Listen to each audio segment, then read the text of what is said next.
Chapter 3. The Serpent of Light and the Great White Pyramid of Tibet. As science has recorded, about 16,000 years ago, three great pieces of an asteroid struck the Atlantic Ocean off the coast of what is now the state of Georgia in the United States.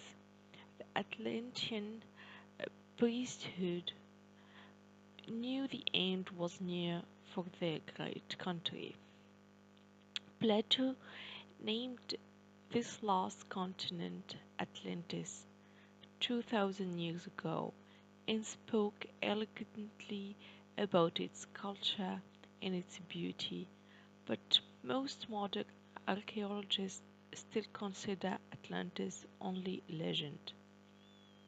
With all the searching and exploring conducted over the years to prove its existence, nothing conclusive has ever been determined.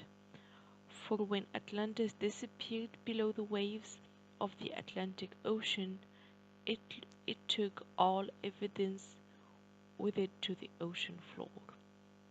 So this is history that cannot be proven at this time, but in the future hopefully it will be. Edgar Cayce, the sleeping prophet, said in the 1920s that Atlantis would rise out of the Atlantic Ocean near Bimini before the year 1970, and it very well could have. In January 1970, Life magazine reported that many small islands originating um, on the ocean floor over a mile deep in the Atlantic Ocean near Bimini broke the surface in December 1969. Many of them were resubmerged, but some of them are still there today. Was Cayce's prediction correct? Time will tell. Cayce made over 12,000 predictions about the time prior to 1970, and only one of those predictions turned out not to be true. A simple one relating to a twin brother for whom he made a diagnostic. The spiritual light for the world, the earth's kundalini, a snake-like energy called deep inside the earth, has resided inside this ancient continent for thousands of years. It was this spiritual energy that had encouraged other culture to come to Atlantis from all over the world to seek enlightenment, much in the same way that modern seekers travel from around the world to India and Tibet. This huge asteroid streaming in from the heavens actually preceded the end of Atlantis by 3,000 years, but was the physical reason for the demise of Atlantis. The Kundalini of Mother Earth, the Serpent of Light, would soon begin to move to a new location to bring a balance to what would rapidly become a new world. A new world, perhaps, but this impact would mean the sinking and death of Atlantis. Always remember, there are no mistakes. Everything that happens happens for a reason that affects all life everywhere and with sheer precision. The inner priesthood of the ancient continent of Atlantis, the Nakal Brotherhood, knew from their inner knowing exactly where the Serpent of Light would move to and settle, coiling like a snake down inside the earth to hibernate for another long cycle of 13,000 years, and that by changing position on the surface of the earth, it would change the way humans interpret life. The Nakal Brotherhood knew they would have to leave Atlantis and move to where the Serpent of Light would find its new home. They also knew that wherever the light of the world settled, the people of that region would become the great spiritual teachers of the planet.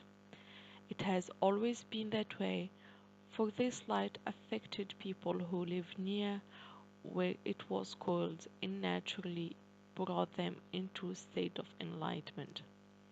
Depending upon their ability to receive, the people of this new region would begin to awaken and remember their intimate connection with all life everywhere and with God. Eventually, they would even remember the sacred place within their hearts where God resides and where all of creation began. And in their remembering, they would become spiritual lights to the rest of humanity simply by their very being. So the Nakal Brotherhood began to make plans to leave their beloved country of Atlantis and follow the source of their understanding. They had no choice. They made their plans and prepared to leave almost 200 years before Atlantis finally sank deep into the ocean. Before they found themselves in chaos, eventually uh, the Nakal followed the great white serpent of the earth, Kundalini, to a remote area high in the Himalayan mountain, located in the western region in what is today called Tibet. When Atlantis finally did sink, about 13,000 years ago, the outer priesthood, not the inner Nakals, of Atlantis quickly left in elaborate ships. They were forced to evacuate as the earthquakes, volcano, and sinking land and onrushing water never ceased. They didn't travel far. The outer priesthood went to the shores of what is now the Yucatan in Mexico, and today are known as the Maya. We know this is true not only because the Maya say so, but also because of an ancient stone document found by archaeologists in the Yucatan called the Toronto document. It is now located in the British Museum, estimated to be at least 3,500 years old. It was translated by the historian Augustus Le Plongeon and describes in detail the sinking of Atlantis. The calendar that the Maya now hold was originally created during the time that Atlantis was alive and well, and was actually hand-carried to the Yucatan by the priesthood in their escape from certain death. This outer priesthood is alive in present day. Mayan men, such as Hanbad's man, a Mayan priest and shaman, he was the one elected by the secret elders in the 1980s to be the spokesman for the outer world. Now he has been replaced by a humble man named Don Pedro Paulo, also elected by the Maya elders. Even deeper into the Mayan culture, we find Don Alejandro Sinlo Perez Oxlage, one who holds the original information back to the very beginning of his culture. Don Alejandro is now the president of the High Mayan Council of over 400 elders from Mexico, Belize, and Guatemala. Time will unfold the depth of his knowledge and wisdom. The Great White Pyramid. The Nakalas, the inner priesthood of Atlantis, arrived in Tibet with tremendous difficulty to begin construction of one of the world's greatest pyramids. This pyramid they constructed is made of solid white stones and appears today as though it was created in modern times, for it is still in perfect condition. It appears brand new. The purpose of this great white pyramid was both to mark the exact location of the Earth's Kundalini energy and to focus that energy for the benefit of mankind. It created an area of energy stretching for vast distance, and the people who lived within this area would undergo special changes in their minds, bodies, and hearts. Some would change more than others, but with training the changes were inevitable. This influence on the people resulted in great spiritual teachers whose enlightenment reached to the rest of the world. Tibet, part of China, India, and Nepal became the new center of the light of the world, although at the time of the construction of these pyramids, none of these countries were born yet. Almost 6,000 years went by after Atlantis sank into the ocean before the human race began to remember who it really was, and civilization once more began to flourish. During all of these thousands of years, the Nakals remained with the Great White Pyramid to protect it and to thrive with its enlightening energy. Eventually, the Nakals actually seeded in the Tibetan race, extending themselves into modern times. Slowly, slowly the influence of the Serpent of Light began to give birth to great souls such as Lao Tzu, who wrote the Tao Te Ching, The Way of Life, one of the greatest works ever created, and of course the I Ching, probably the most amazing book ever written, came from this region. The Buddha lived within this area of influence, creating Buddhism, a world religion that, more than any other religion, is in my personal experience, has a deeper understanding of the human energy field and consciousness dimensions beyond normal awareness. Tibetan Buddhism is the only religion left that remembers the Merkaba, the human light body, and even more importantly, what is what it means and how to create and use it. The Merkaba is the human energy field that extends out beyond the body about 27 to 30 feet spherically in all directions. Many great men and women, but mostly men during this male part of the cycle, emerged from this area simply because the white serpent was coiled inside the earth under this great white pyramid built by the ancient Nakal Brotherhood. But soon all of this would change one more time. The modern day Maya knew by their amazing calendar, the most accurate calendar that humanity has ever created, that special time was approaching, like the great sun rising to reveal the morning sky and the beauty of the living world. Something tremendous within the earth was beginning to move, and it would reveal something fantastic long lost to the human soul. Deep inside the mother's belly, an ancient energy began to slowly move from side to side, much as the snake glides across the land.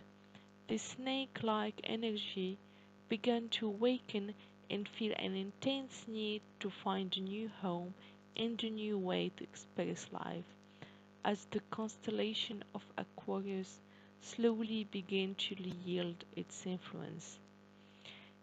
Every 12,920 years, this urge is undeniable.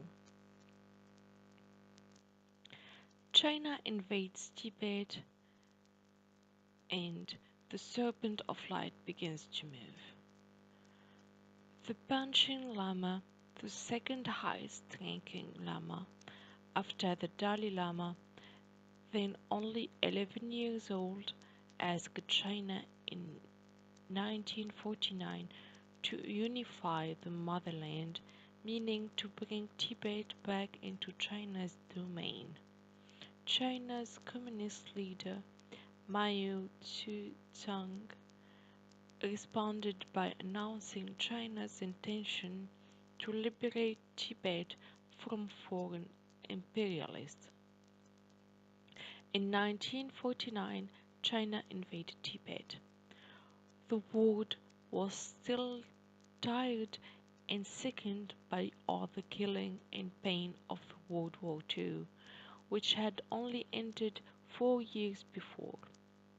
The British, who declared to the United Nations that they had an interest in the maintenance of Tibetan autonomy, had neither the heart nor the means to resist the Chinese, and would not support the Tibetan or come to their defense. In 1959, after the Tibetan uprising at the Lhasa and its savage suppression by the Chinese, the Dalai Lama fled to India for refuge, followed by a wave of thousands of Tibetan refugees pouring over the border. At this very moment, after 13,000 years' rest, the Serpent of Light began to slide out of the Nepal's great white pyramid and into the surface of the earth. Slowly at first, but then faster and faster. This Kundalini energy started moving through Tibet. Then, in a single day, it left the country along with the Dalai Lama and moved into India.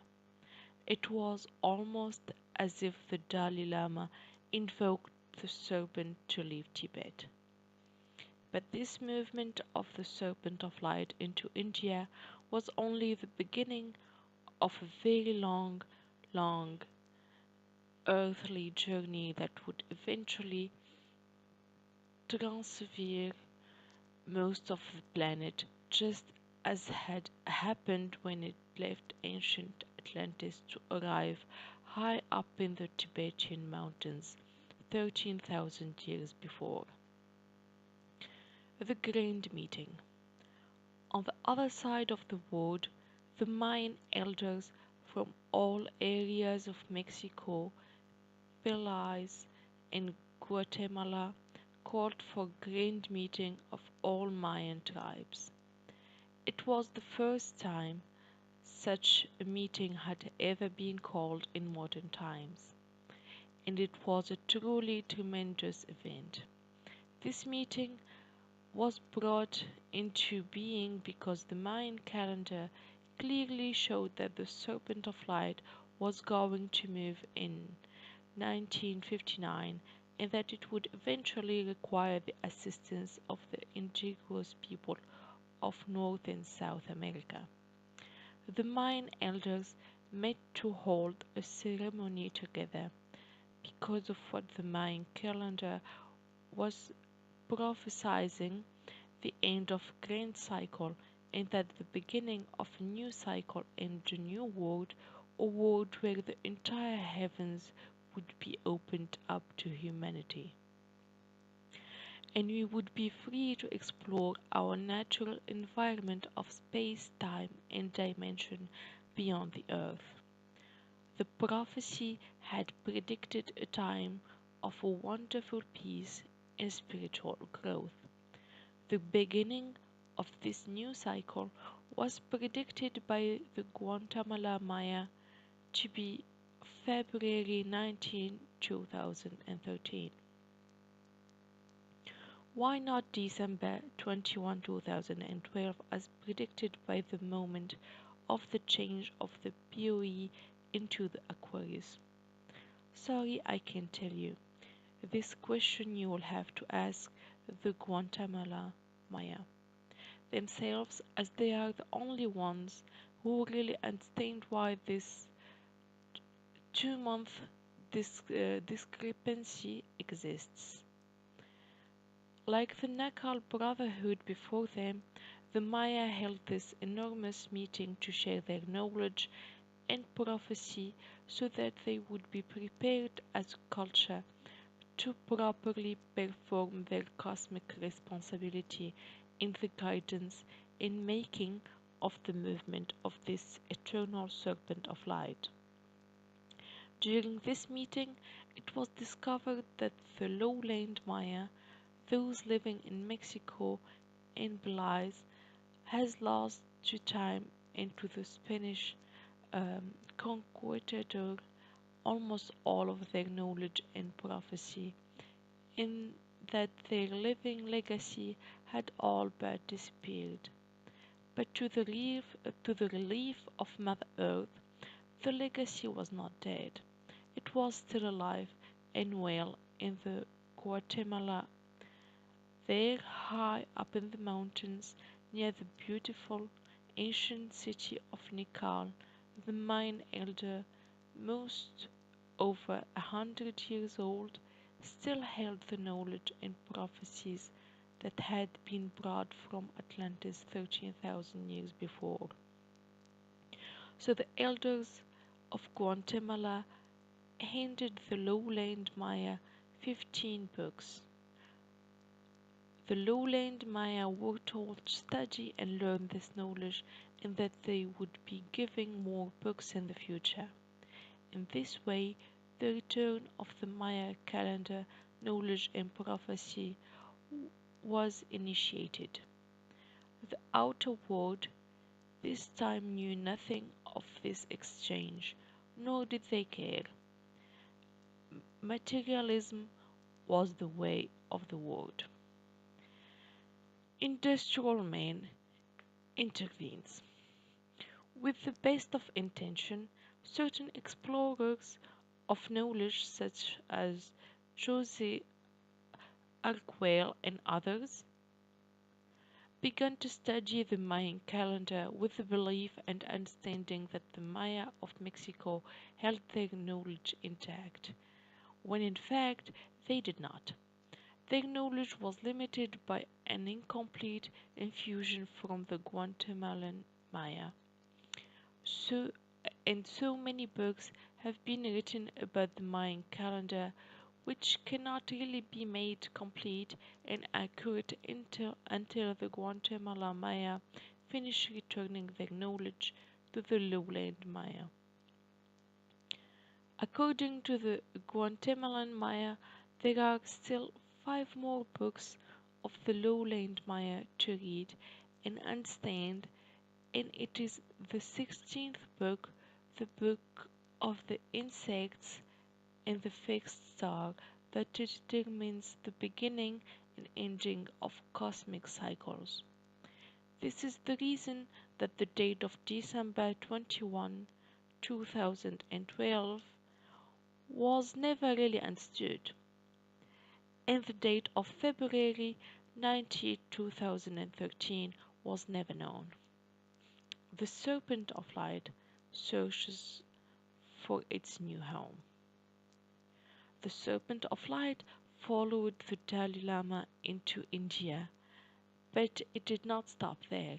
It continued to move, gradually making its way across every region of the Earth's surface. This movement continued for about 10 years, from 1959 to sometime in the late 1960s, finally near the end of its worldwide journey.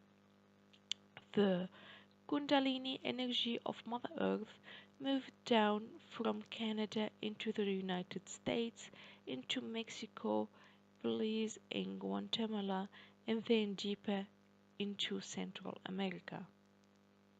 When it reached Panama, something incredible happened that most indigenous tribes, with the exception of the Maya, didn't expect.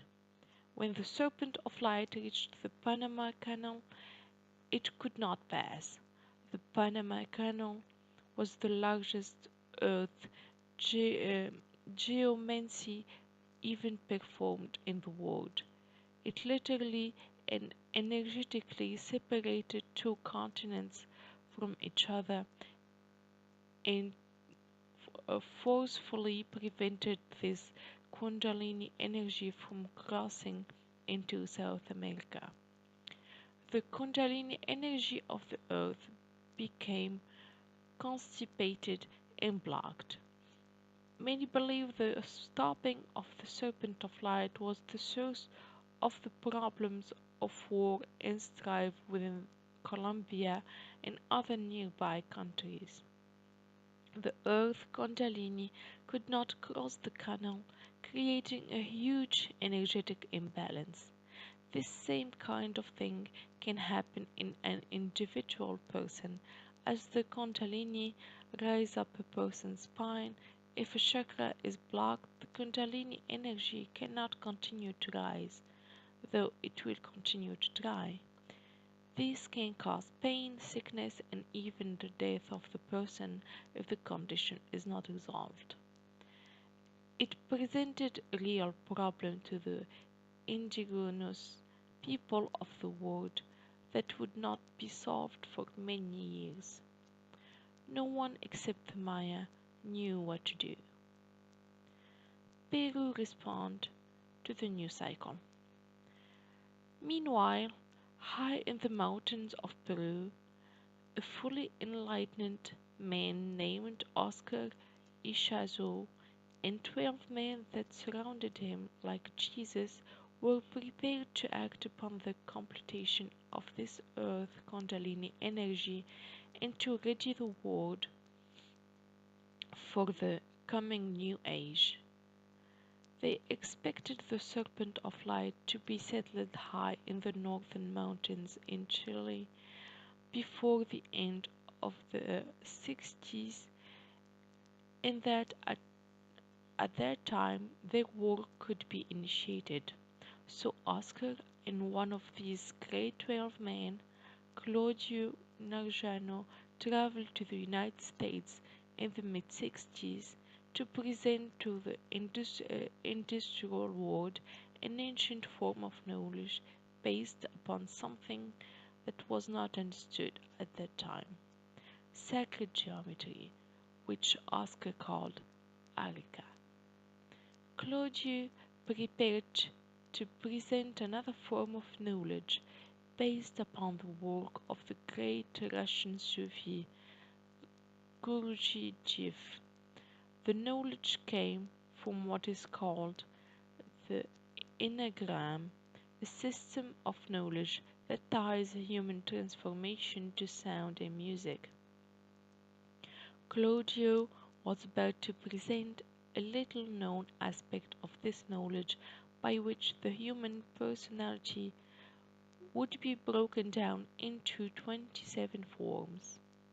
His purpose in doing this was simple: to give the industrial world a tool with which they could get off the wheel of egotypes and enter the higher world of enlightenment.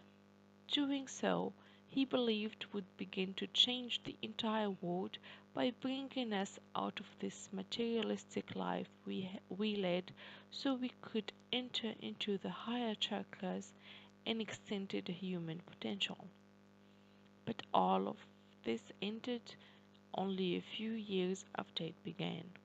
On a single day, Oscar stopped the school that he had begun and that had spread all across the United States, and he returned to Peru.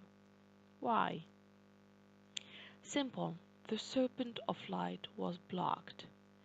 Its completion was not on time, at least not as interpreted by most of the indigenous world, and no one knew when it would be completed.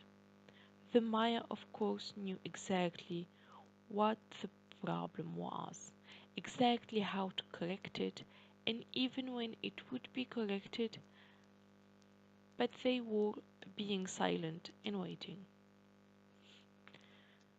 The ceremony of the eagle and the condor. The Maya knew that this problem could not be solved until the ceremony of the eagle and the condor was performed. The Mayan calendar said so. They also knew that it was going to take more human energy than was contained within just Central and South America to move the following stream of power of the great Serpent of Light. They needed the energy and cooperation of North America, and this ceremony would reunite North America, the eagle, and South America, the condor, so that they would work as one to help this Earth Kundalini energy move to its final destination. Many tribes, including white people imitating native people, thought that they could perform this ceremony, and so several times the ceremony of the eagle and the condor was performed. What wasn't understood was that this ceremony had to wait until a specific day in the future, and that it could only be performed by the Maya. On February 19, 2001, just as the Mayan calendar predicted, the Maya and about 200 other indigenous tribes of North, Central, and South America came together in Guatemala, and the real ceremony of the eagle and the condor took place. It's all documented in a beautiful film called The White Road, Vision of the Indigenous People of Americas. When the ceremony was complete, finally something could be done to help the Serpent of Light find its resting place where it would coil deep in the earth for the other next 13,000 years and present the entire world with new spiritual knowledge and energy that would be necessary for the human race to continue. The two great birds fly as one. Later that year, 2001, tribes from all over the Americas, including Eskimo, the Hopi, and many other tribes in the United States, the Maya of course, and over 500 tribes from both continents began to work together for one united purpose: to assist the great white snake to pass the Panama Canal and complete its journey. It was asked by the Maya to help because I was asked by the Maya to help because I am also part of a North American tribe, the Taos Pueblo of New Mexico, in my route. 3 days were designed, which I remember to be in September 2001, for every tribe and person in their own way to work for this common goal. Indigenous tribes on both continents working together on the same day began ceremonies everywhere. I remember that I took off from all work for those 3 days and went into meditation. In my tradition, the Merkaba, the human light body, is the method of choice. So I placed a living Merkaba field over the Panama Canal and went into a deep meditation using everything I knew to help move this Earth's Kundalini over the canal. The first and second day, it seemed like nothing happened. I could feel the tremendous energy of so many dedicated people working as one, but I could not perceive any change with the serpent. It was beginning to feel to me that perhaps we were failing, but I kept my doubts from entering my being and continued to meditate. Late on the third day, I felt it happen. At first it was a small energy flow, like a tiny leak in a dam, but the energy kept widening and became more powerful. At least the Serpent of Light broke free at last, and began to energetically move side to side as it did when it was moving around the world. It entered Colombia with great power and determination and continued into South America, moving everywhere into every region and country. The whole indigenous world breathed the sign of relief, and cries of joy filled the air from two continents. The two great birds flying together as one had made this miracle happen. The Maya knew it would happen, for it had been prophesied in their sacred calendar. But calendar or no calendar, when it happened in real life, it was exciting. Now it came down to human experience and deep emotion. Simultaneously, high in the Andes Mountains in northern Chile, 112 tribes sat in a huge circle, waiting for the Serpent of Light to arrive. The exact place had already been predicted by the Maya, and the tribes circled the spot, chanting and dancing, making this ceremony the most important human event in thousands of years. They also helped make this tiny piece of earth the holiest region of the surface of the planet.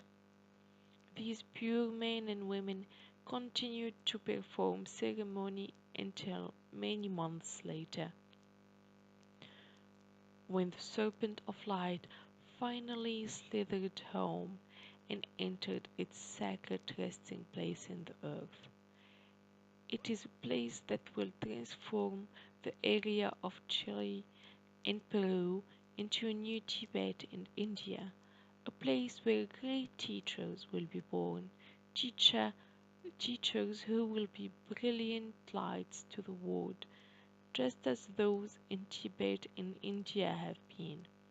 My own part in this continuing saga was just beginning. There was much more that had to be completed, and I had no premonition of the coming changes in my life.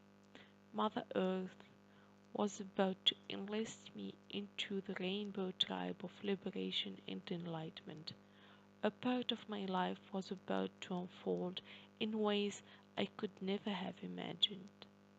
What else is there to do but to be of service?